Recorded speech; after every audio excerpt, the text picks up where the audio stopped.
ରାଜ୍ୟରେ ଜାରି ରହିଛି ବର୍ଷା। ଆସନ୍ତା 5 ଦିନ ପଶ୍ଚିମ ଓଡ଼ିଶାରେ ଅଧିକ ବର୍ଷା ସମ୍ଭାବନା ଅଛି। 20ରେ ସୁନ୍ଦରଗଡ଼, ଝାରସୁଗୁଡ଼ା, ଦେବଗଡ଼ ଓ ଢେଙ୍କାନାଳର କିଛି ସ୍ଥାନରେ ମଧ୍ୟମରୁ ଭାରୀ ବର୍ଷା ହେବ। 21 ଓ 22ରେ ବି ପଶ୍ଚିମ ଓଡ଼ିଶାର କିଛି ସ୍ଥାନରେ ଅଧିକ ବର୍ଷା ହୋଇପାରେ। ବରିଷ୍ଠ ପାଣିପାଗ ବିଶେଷଜ୍ଞ ପ୍ରଫେସର ସୁରେନ୍ଦ୍ରନାଥ ପଶୁପାଳକ ଏଭଳି ପୂର୍ବାନୁମାନ କରିଛନ୍ତି। 21 ତାରିଖରେ ସୁନ୍ଦରଗଡ଼, କନ୍ଧମାଳ, ନୂଆପଡ଼ାର କିଛି ସ୍ଥାନରେ ଭାରୀ ବର୍ଷା ହୋଇପାରେ।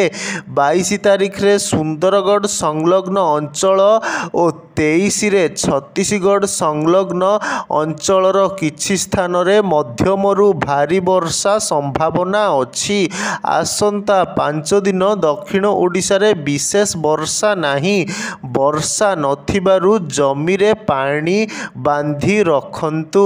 ପାଣି ଅଭାବ ପାଇଁ ଧାନ ରୁଆ ହୋଇପାରୁନଥିବା ଅଞ୍ଚଳରେ ମାଣ୍ଡିଆ ରୁଆ ଭଳି ଧାନ ରୋଇବାକୁ ପ୍ରଫେସର ପଶୁପାଳକ ପରାମର୍ଶ ଦେଇଛନ୍ତି। ମଝିରେ ମଝିରେ ବର୍ଷା ହେଉଥିବାରୁ ଗଛ ମରିବନି ବୋଲି ସେ କହିଛନ୍ତି। ପ୍ରବଳ ବର୍ଷା ଅର୍ଥାତ୍ 7ରୁ 20 ସେମି ବର୍ଷା ପାଇଁ ଯାଜପୁର, ଭଦ୍ରକ, ବାଲେଶ୍ୱର, ମୟୂରଭଞ୍ଜ, କେନ୍ଦୁଝର, ସୁନ୍ଦରଗଡ଼, ନବରଙ୍ଗପୁର, ରାୟଗଡ଼ା, ଗଞ୍ଜାମ, କୋରାପୁଟ ଓ କଳାହାଣ୍ଡି ଜିଲ୍ଲାକୁ ୟେଲୋ ୱାର୍ଣ୍ଣିଂ ଜାରି ହୋଇଛି।